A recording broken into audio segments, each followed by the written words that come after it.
Magandang gabi ng Huwebes sa inyong lahat. Ito si Brother June Banag ang nag-aanyaya sa inyo na samahan po kami hanggang mamayang alas 11 ng gabi. Kasama natin ang ating barkada, ang buong staff ng production staff ng Dr. Love sa pamuno po ng ating executive producer na si Jake Bakod. Tutulungan po tayo na itawid ang programa natin kasama ng buong production staff until 11 o'clock. Gagabayan tayo ni Jake. Siya po ang ating Saint Michael the Archangel ng programang ito. Sasamahan ho tayo hanggang alas 11 at tingnan ho natin kung ano at paano natin mapipitas ang bunga sa ating programa. Sana maging kapakipakinabang po ang programang ito hanggang mamayang alas 11 ng gabi. Sapagkat tayo po'y napapakinggan sa 92.3 Radyo 5 True FM sa buong Mega Manila. Malaki po yan. When we speak of Mega Manila, malaki po yan. Hindi po yan Metro Manila lamang. Mega po yan. Tayo rin po ay sabay na napapanood at napapakinggan sa Facebook page ng 92.3 Radyo 5 True FM. At syempre po mga kapatid, pakishare po lamang ang ating live stream ng episode ng Dr. Love Tonight. At syempre po mga kapatid, i-follow, like, and share ang ating social media account sa inyong makikita po sa inyong screen. Ito po ang at Radio 5 True FM sa X, formerly Twitter, Threads, Instagram, Facebook, and TikTok. And don't forget to subscribe sa Radyo 5 True FM YouTube page. Para naman po sa mga kapatid natin na mga nakikinig sa ating programa na nais makibahagi ng kanilang mga kwento, liham kasaysayan ng buhay, ng tagumpay, ng whatever.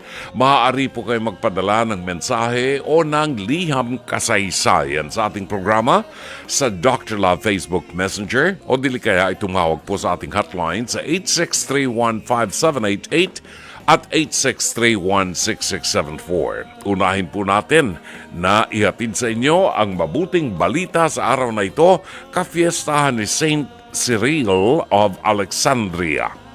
Saint Cyril of Alexandria. Ngayon ang kanyang kafiestahan, pagbabalik ng programang ito, ang mabuting balita sa araw na ito ng Huwebes.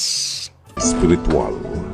Mga salita ng Diyos na nag-iiwan ng pag-asa, kapanatagan at kapayapaan.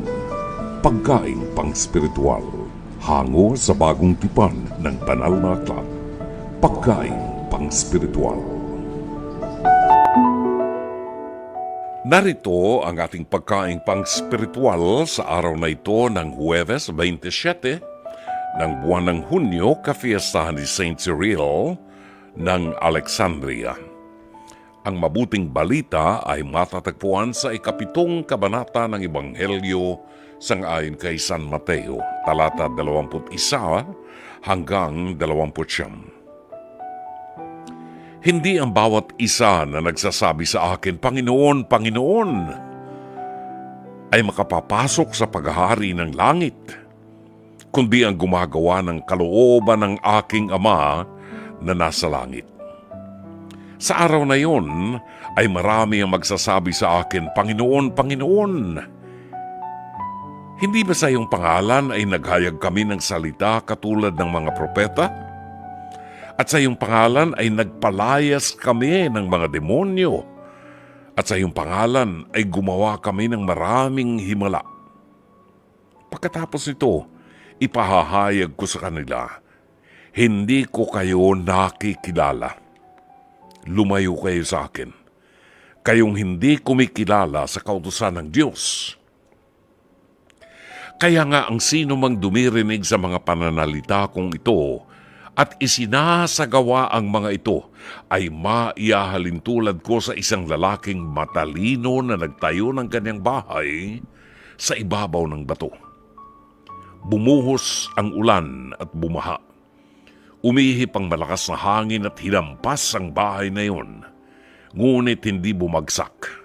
Ito ay sapagkat itinayo niya yon sa ibabaw ng bato. ang bawat isa na dumirinig ng mga pananalita kong ito at hindi isinasagawa ay maiahalintulad ko sa isang lalaking mangmang na nagtayo ng kanyang bahay sa ibabaw ng buhanginan. Bumuhos ang ulan at bumaha, umihip ang malakas na hangin at hinampas ang bahay na yun. Bumagsak ito at lubusang nawasak. Nangyari nga nang matapos na ni Jesus ang mga pananalitang ito, ang mga tao ay nanggilalas sa kanyang turo.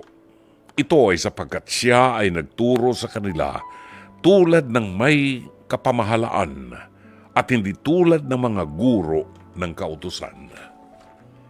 Mga kapatid, ang mabuting balita ng Panginoon ay pang-spiritual, mga salita ng Diyos na nag-iiwan ng pag-asa, kapanatagan at kapayapaan. Pagkaing pang-spiritual, hango sa bagong tipan ng banal na aklat.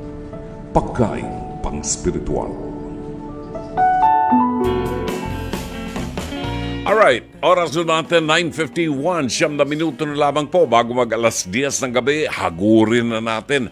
Ang inyo pong mapapanood ay bahagi po ng programang Face to Face na napapanood po Lunes hanggang Biyernes alas 10:15 hanggang alas 11:15 sa TV5 at may replays po sa Signal TV 1PH alas 8 ng gabi hanggang alas 9 ng gabi.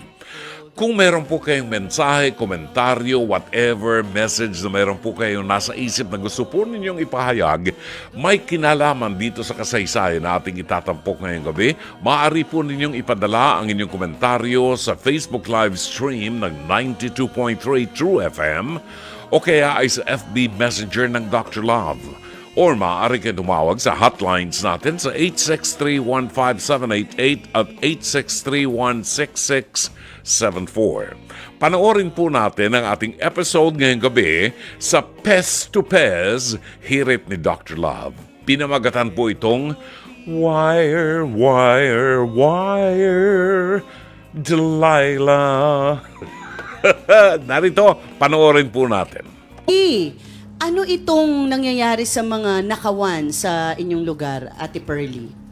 Tulog po kasi ako noon, ma'am. Kasi galing po ako sa pagtitinda, puyat po ako. Tulog ka sa bahay? Opo. Okay. Nagising po ako ng umaga. Pagsilip ko po, wala na po yung wire. Nawawala na po. Madaling araw, wire ng ano? Marami Wire kasing po wire ng kuryente na magpapakabit po sana ako ng wire. Kawad ng kuryente. Opo, ng ilaw. Bakit nandun ba yun habang nang matagal na, habang ikaw ay doon nakatira? Tapos biglang isang madaling araw, pagising mo nawala. Opo. Okay.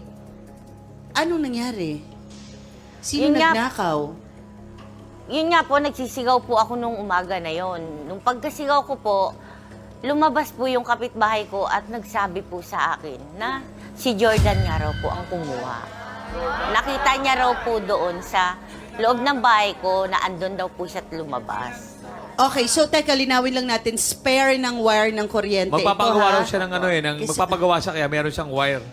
Magpapagawa siya. Yung parang nakaganon pa sana. Oo, di ba, no? Tama, nakahanda Oo, pa lang, no? Ang Oo. galing na ispatan agad nung, nung kukuha ni Mating. So, sinabi si Jordan ang kumuha. Opo. Sino itong Jordan na ito? Yun po yung kapitbahay po namin. Na isa pa. Ang nagsabi sa'yo, yung kapitbahay mong Opo. isa. Okay, ano nangyari? Yun nga po, pinuntahan ko po siya sa computeran at doon ko po siya pinagdadaldalan. Sinabi ko po, Jordan, nasaan na yung wire? Huwag ka nang magkaila dahil may nakakita sa'yo. So talagang nasita mo ng Oh, ginanon ko po. bonggang-bongga. Diretso na po yun. Ito ba yung unang beses na nanakawan ka ng mga ganyan? Opo, yun lang po ang una. Kasi ano po talaga siya eh, ganun po talaga ang pagkakaano niya eh. Pero alam mo, Ate Pearly, mahirap mambintang, no? Pero gaano ka 100% na totoo yung sinasabi ng kapitbahay mo? Kasi po talagang record na rin po siya sa barangay eh. Ganun po ang ginagawa niya. Hindi pa rin siya, Hindi pa rin siya rason para idiin natin ang tao. Record, kailangan natin ng ebidensya. Wala ba kayong CCTV? Wala po eh. So, anong ginawa mo? Pinabarangay mo ba? Pinabarangay ko po siya. Okay, so anong sabi na sa barangay? Nagdi-deny pa po rin siya na hindi raw po siya kumuha. Tapos, inano ko po siya, sinama ko po yung nakakita sa kanya sa barangay. Yan, dapat. Pagkasama ko po, yun nga po, tinuturo din po talaga si Jordan na kumuha. Dahil siya po daw talaga nakitang dun sa bahay ko na pumasok ng madaling araw, 2:00 po. Agoy, Ginoo. Tawagin muna natin ang kapitbahay na nakakita umano sa nagnanakaw ng wire. Nene, pasok!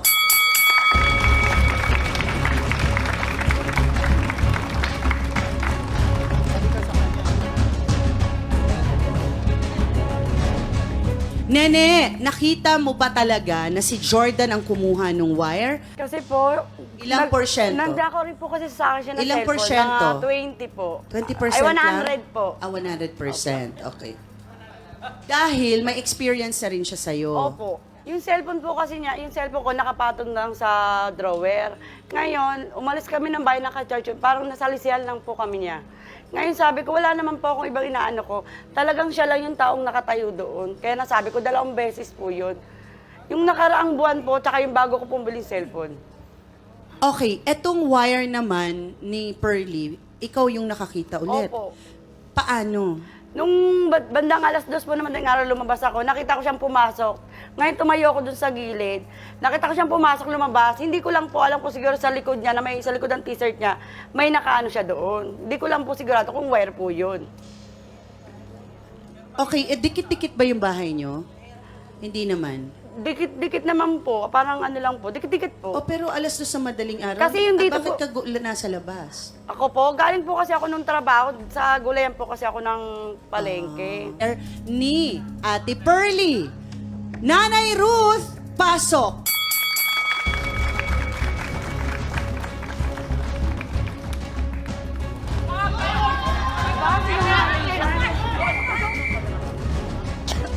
Saan? Sinungaling kayo? Namumulot ng basura ang anak ko. Paano masabi mamulot? Bago namumulot ng kangkong. Huwag yung pagbibintangan. Sinungaling Dahil yung anak ko, nangyayakaw din. Namumulot ng basura, Alam mo nangunguha ng na. kangkong. Alam mo na, Hindi ganun magnanakaw, ginagawa hindi ng lang anak anak mo mo. magnanakaw, kundi ikaw lang Wala anak mo kasi magnanakaw ka ka. talagang ina, talagang konsinti doon ka. Diyan pong kumuha po. Bakit nyo po masasabi bilang ina ay hindi nyo naman kinukonsinti, ano? So, ipagtanggol nyo sa inyong pagkakakilala sa anak ninyo. Bakit nyo nasabi talaga hindi? yun kasi magnanakaw. Magnanakaw yung anak ko. Namumulot ng kangkong, nasabi? namamasura. Nagawa na nga sa Dahil akin. umuwi, nagdadala ang pagkain. Paano po Pagtatanggol yun mo sinasabi talaga. na nangyari na daw kay Ate Nene? Kinuha yung ko cellphone. una, binayaran niyo yung kalate, di ba? Maraming magnanakaw sa ano natin. Paano ko masabi binayaran niyo sa akin ng kalate? Yung sa ko pang cellphone, Dahil wala. natatakot siya makulong. Naka-profile yung Talagang anak ko pagkain. doon. Ayaw niya makulong kasi walang maghanap buhay sa amin. Alam nyo, naiintindihan natin ang damdamin ng isang ina, no? Pero titignan natin, ano, paano nga ba, hanggang saan ba pwede nating ipagtanggol ang ating anak para sa ikabubuti rin niya? Ano ba ang trabaho ni Jordan? Nag-deliver po ng kangkong sa palengke. Nagde-deliver ng kangkong sa palengke. Ilang taon na ba siya? Pagkatapos niya, pag umuwi, namumulot ng basura, ng kalakal. Namumulot din siya ng basura, Bibinta sa junk kalakal. Ilang taon na ba itong si Jordan? Magka-30 na po. Ilan ho ba anak ninyo? Walo po, So, pang ilang siya? bunso. Okay.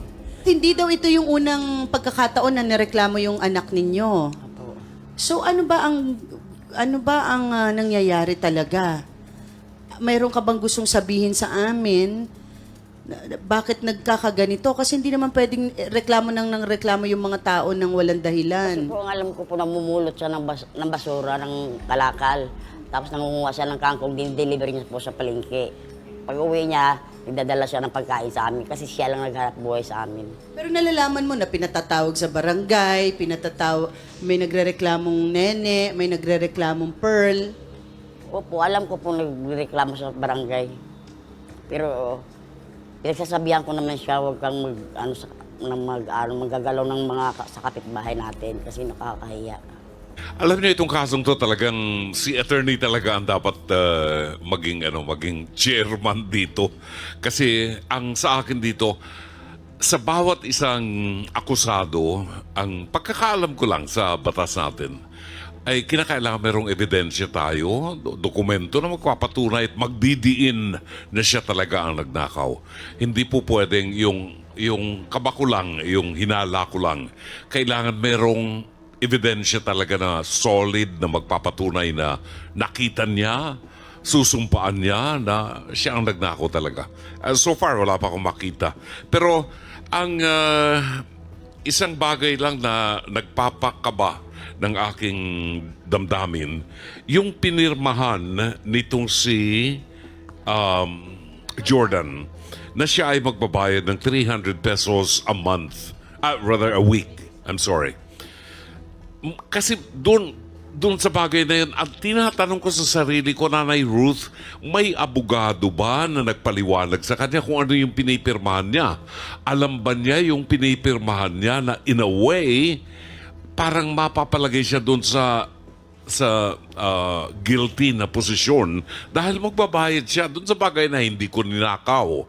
Ang isang katanungan, sa isang naghihirap at ako lamang ang inaasahan ng pamilya, mapupuwersa akong pumirma para hindi ako makulong at hindi maapektuhan ng pamilya ko.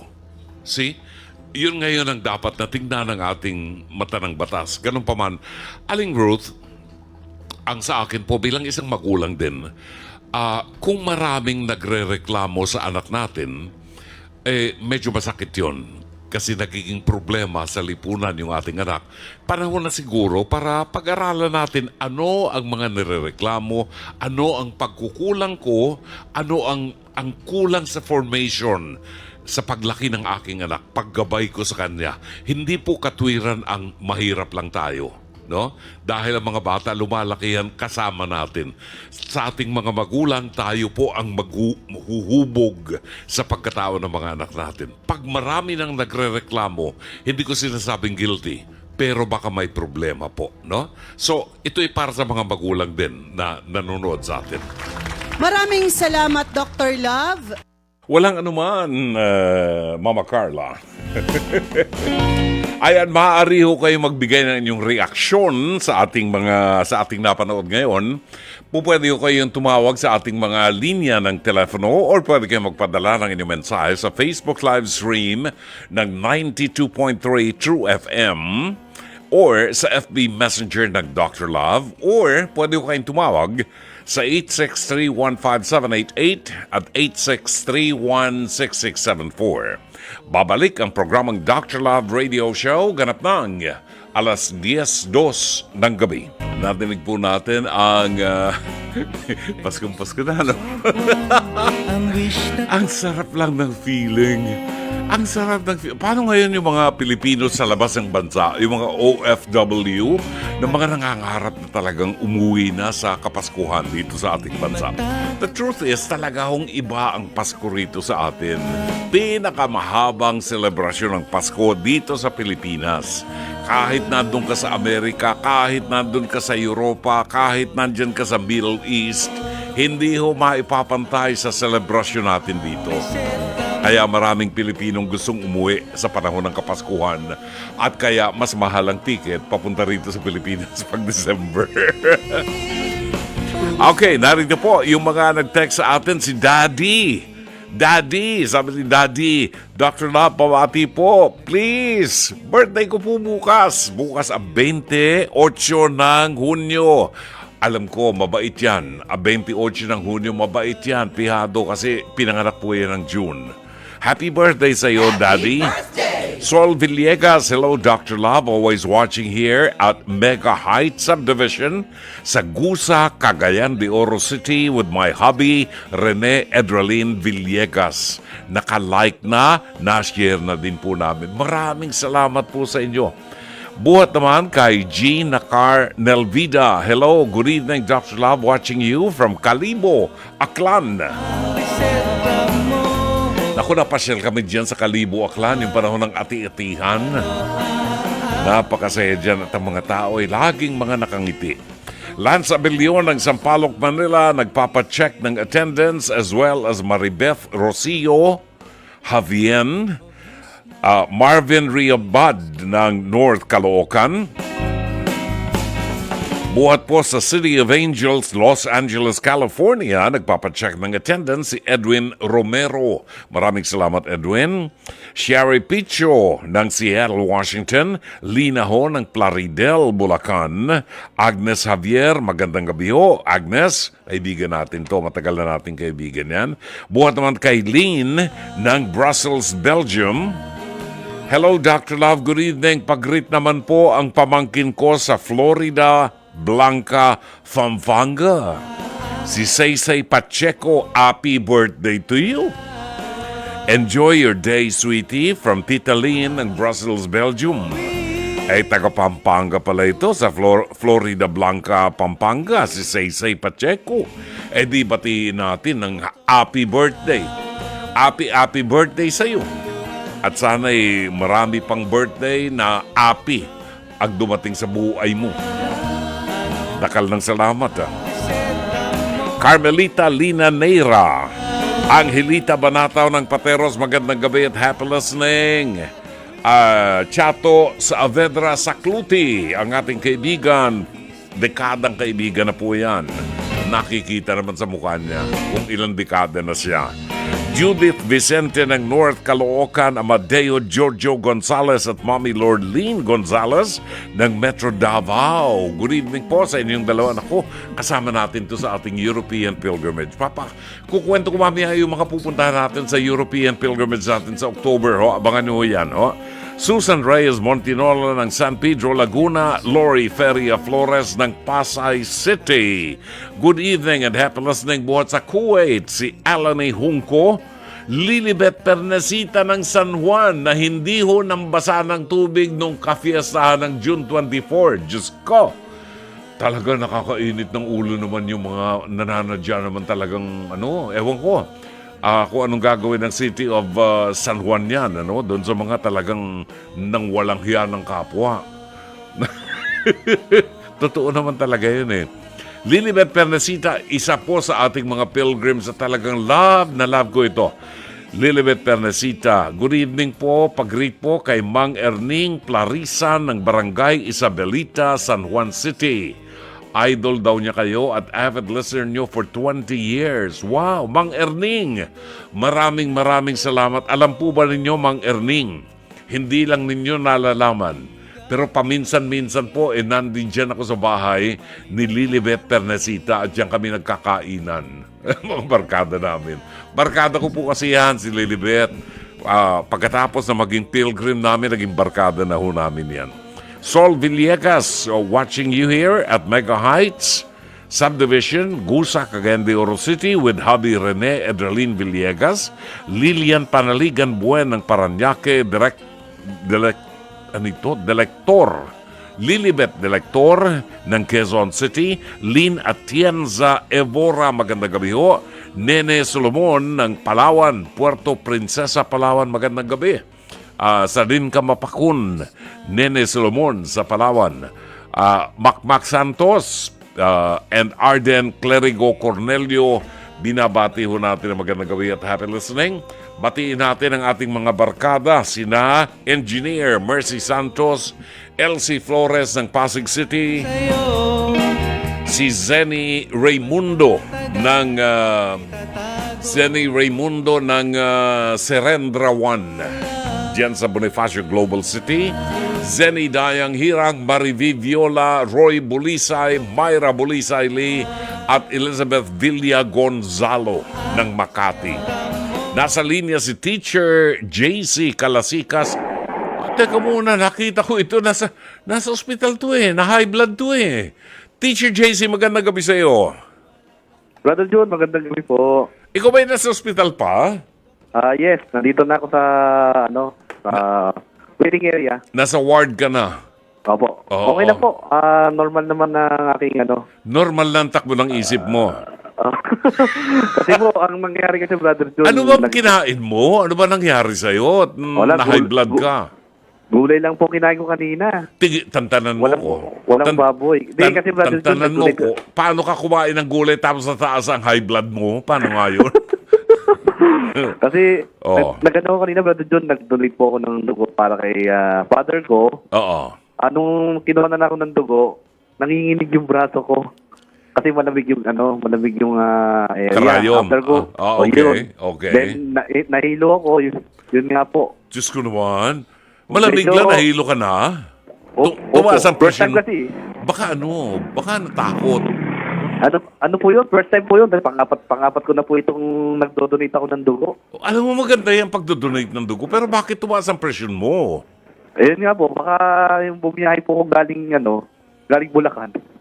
Ay, Diyos ko naman, dapat naman alam ng mga technician niya, pahinga ka muna ako dyan. po. Oo. Yun, nung Diba? unang BP ko mataas, nung pangalawa, naging normal. Ayun. Pero nakunan ka rin ng dugo. Ako po, nakuha na po. Ayun. Baka naman habang ikaw ay kinukunan ng dugo, nguya ka ng nguya ng chicharon Ay. bulaklak. Ay, hindi po. Gusto ko kumain ngayon dahil nasa labas lang yung ihawan na si Charo Bulacan. Diyos ko. Tita Alice, kawachi, yung chicharon bulaklak na binibili mo, nireregalo mo sa akin na may miss ko. Tita Alice, kawachi. Ay, nako. Well, anyway, baka na high blood ka sa panonood sa face-to-face kanina. Ay, hindi naman. Hindi Kasi, naman. Sanay ka ng mainis. oo nga eh. Pero napanood ko, Brother June. Oo. Parang parang yung mga ibinibintang kay Jordan walang patunay eh. Parang invento lang na... Oh, Oo, wala. nakita- Hindi nakita ko solid. si Jordan. Hindi solid ang evidence. Hindi Oh, solid ang evidence. Hindi siya 100% na talagang siya. Oo. Kung sana may ebidensya talaga tulad ng CCTV, tulad Oo. ng may ibang tao na nakakita, yun, na mga pagtuturo. Eh, Pero meron isang nakakita, pero sabi niya, hindi naman niya alam kung merong kable na nasa likod ng t-shirt niya. So, hindi pa rin Yun nga siya ho. sigurado, di ba? siguro, Anyway. yung papakabit ng wire, Oo. I think baka submeter, ang tawag doon. Well, it doesn't matter. If it's submeter, illegal pa rin yun, submeter, di ba? Pero kung wire na hindi naman siguro jumper ang nandun, brother dun, Hindi, actually, meron kaming pinagtatawaran dyan kung bakit bakit merong involved na wire. Saan galing Yeah. yung wire na yan? Dahil Oo. yung isang guest namin may suot na jacket na ang kumpanya, ang logo ay electrical engineering, Chumachenes, na maraming electrical wires doon sa kumpanya. O, di ba? Parang Yun. Basta lang, yun. Anyway, Ayun. sino So, ba batiin mo? Batiin mo ang tatay mo. Ayun, bukas po operation niya, Brother June. Sana maging successful. Sana maging negative yung biopsy pagka-opera niya. Okay. Para makauwi na ho kami at July na ho, magpapasok ka na eh. Pagdasal natin. Tapos, Brother June, ito naalala ko bigla. Oo. Kasi, nag-ano ko sa social media eh. Hmm. Pag ganitong may karamdaman ako, may isang tao na nagpapaalala sa akin na mag-ingat ako, mag-diet ako, mag-ano ako. Mhm. Si DJ Richard laging nag-aalala sa akin. Alam ko. Yan. Hindi ka ba nadadalaw ni DJ Richard? Hindi. Pero pagka yung tugtugan niya na madaling araw, naalala ko din. Naalala mo. Ano siya? Sabihin ko sa kanya, dalawin ka. Pwede din. Joke. Dami nakakabit eh. Oo. Kasi Okay. feeling of that, Brother John, Ah. yung misis niya kasi ay gumawa ng listahan ng kanta Aha. sa isang app. Ayan? Para yung mga sa isang app. Oo. Yung like Spotify. Oo. Para yung mga listeners niya ay doon na makikinig. Maalala siya lalo. Sumulat ng Gumawa kanta si Lot? Hindi, yung playlist po ni DJ Richard na kanta.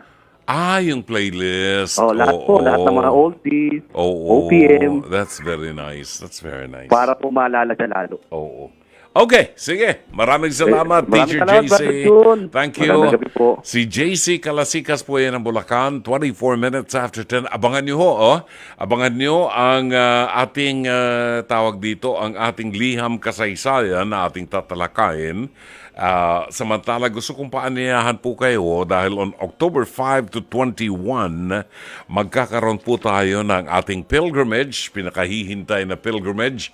Medyo matagal-tagal ito. Medyo matagal-tagal ito. Ito po ay pilgrimage, Marian pilgrimage sa Europe. At dito po, dadalawin natin ang mga very popular Marian shrines.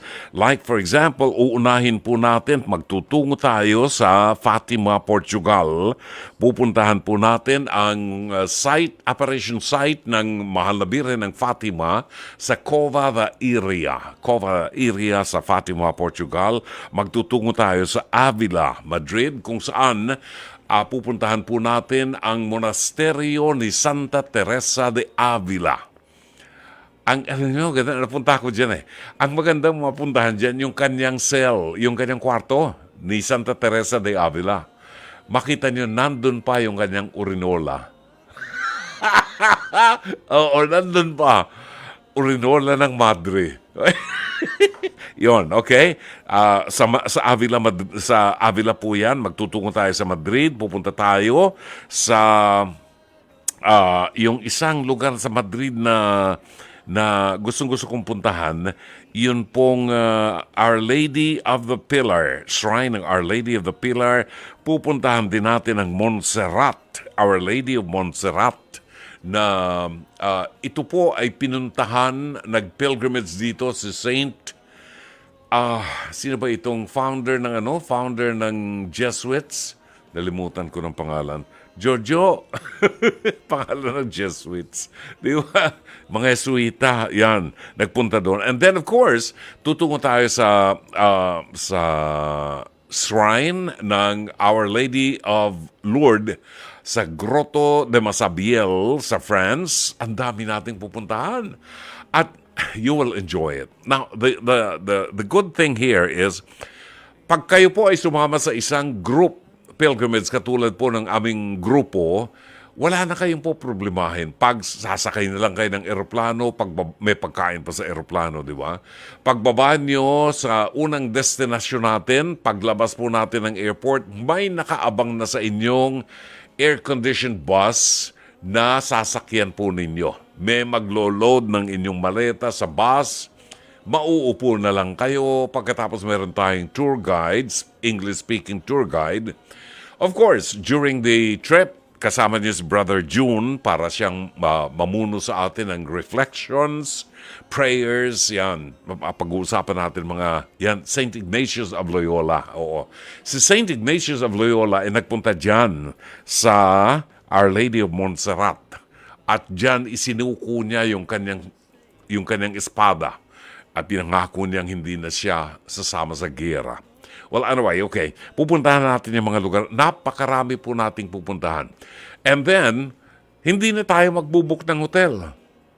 At the end of the day, pagdating natin sa hotel, mag-check-in na lamang po tayo, nakahanda na ang kwarto nyo na malinis, maganda, safe.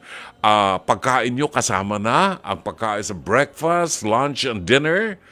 At mag-enjoy na lamang po kayo. Ganon. Kung may makita kayong bibili na mga souvenir, yun na lamang po ang inyong pagkakagastusan. Most of all, mas lalalim po ang inyong pananampalataya at pagkilala sa Mahal na Birhen. Isa sa mga pupunta natin dito, San Giovanni Rotondo, kung saan makikita po natin ang hindi naagnas na katawan ni Padre Pio ng Pietrelcina. Padre Pio of Pietrelcina. Magtutungo tayo sa Paris. Pupuntahan natin ang Sisters of Charity sa Nevers, kung saan nandoon si Bernadette Subiro at marami pang iba. Siyempre, hindi ho makakalampas ang shopping natin. Mamimili tayo at ihanda nyo na ang inyong credit card dahil tayo mamimili sa Champs-Élysées. Champs-Élysées sa Paris. isasama natin ang aking producer, si Jake Bakud, para siya ang magkaskas ng kanyang credit card sa mga ituturo ko sa Champs-Élysées. Alas 10:29, pagbabalik natin, ihahatid po namin sa inyo ang Liham Kasaysayan.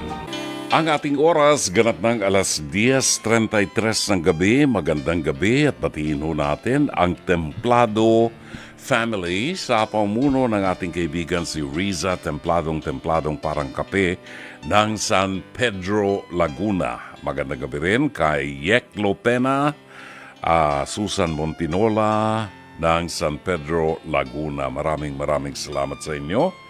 At sa mga pilgrims po ng Dr. Love, hindi ko na ibigay yung contact number ni Edna Calleja.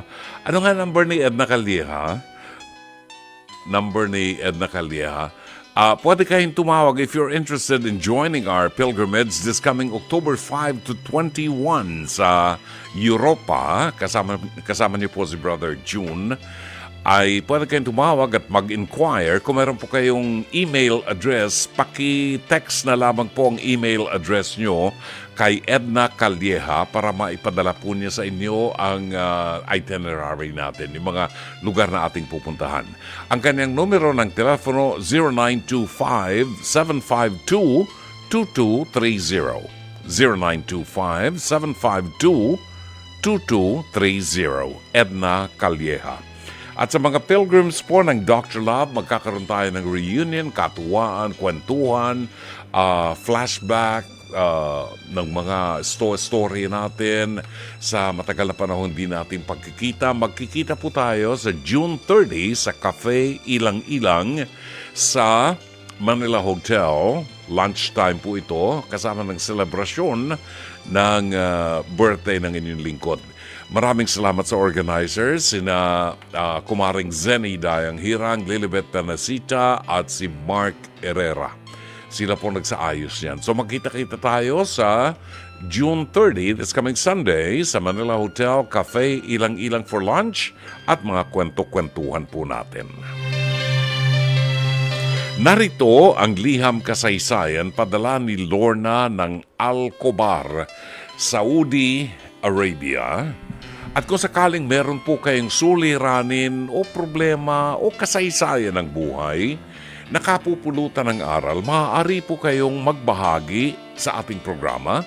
Makibahagi po kayo, ipadala po ninyong inyong kwento o liham kasaysayan sa ating Dr. Love Facebook Messenger. O dili kayo tumawag po kayo sa ating hotlines sa 863-15788 at 863-16674 for counseling. Narito ang Liham Kasaysayan, padala ni Lorna.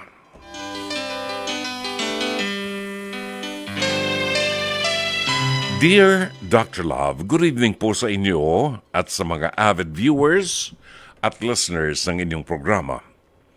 Ako po si Lorna, 33 anyos. Isa po akong domestic helper dito sa Alcobar Kingdom of Saudi Arabia. Halos 7 taon na po ako rito at nakadalawang amo na rin po. Sa kabutihang palad, naging okay naman po ako sa mga amo ko rito. Dr. Love, ito po ang problema ko. 33 anyos na po ako at gusto ko na pong magkaroon ng sariling pamilya. Sa tingin ko naman, malaki na po ang naitulong ko sa pamilya ko. Nakabili na po ako ng lupa sa probinsya at halos tapos na rin po ang 2-story house para sa aking pamilya. May nanliligaw po sa akin dito sa Saudi at gusto ko siya. Natatakot lamang din ako na baka hindi ko na po matapos ang aking ipinangakong bahay para sa aking pamilya. Nakakahiyamang aminin, gustong-gusto ko na pong mag-asawa. Yun nga lamang po, nagigilty ako kung sakaling hindi ko matapos ang bahay para sa pamilya ko. Handa na rin akong pakasalan si Bong at gusto kong maging asawa na rin siya. Okay lang ba kung itigil ko na ang pagpapatayo ng bahay lalo na't yung second floor na lamang ang kulang? Baka kasi pwedeng yung kapatid ko naman na pinagtapos ko ang magpatuloy ng pagpapagawa ng bahay.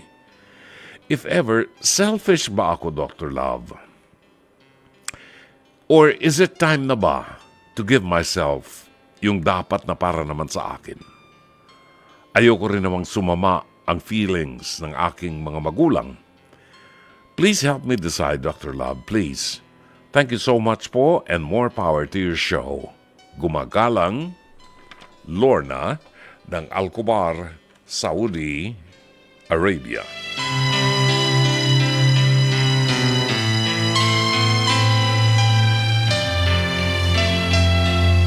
Maraming salamat sa iyo, Lorna, at pinagpapasalamat natin sa Diyos sa teknolohiya ngayon. Kahit kami nagpo-programa dito sa Mandaluyong, napapanood sa buong mundo. Ano? At lahat ng mga kaibigan natin, mga kakilala natin, at mga kababayan at mga kapatid na mga OFW na nasa labas ng bansa, nandito lang po ang programa para makinig sa inyo kung ano man ang inyong hinaing sa buhay. Balikan natin ang kasaysayan ni Lorna. Lorna, natutuwa ako. Alam mo, napakabuting anak mo. Kasi, sa edad mong yan, 33 anyos, binigyan mo ng priority ang iyong mga magulang. Sa mahabang panahon ay kinalimutan mo ang sarili mo at itinuon mo muna ang iyong panahon para matulungan at maiangat ang buhay ng iyong mga magulang at ng iyong mga kapatid. Katunayan, sangayon sa iyo ay napagtapos mo na ang isa sa iyong kapatid ng pag-aaral. Nakabili ka ng lupa sa probinsya at nakapagpatayo ka na ng bahay. Kulang na nga lamang yung second floor. Now,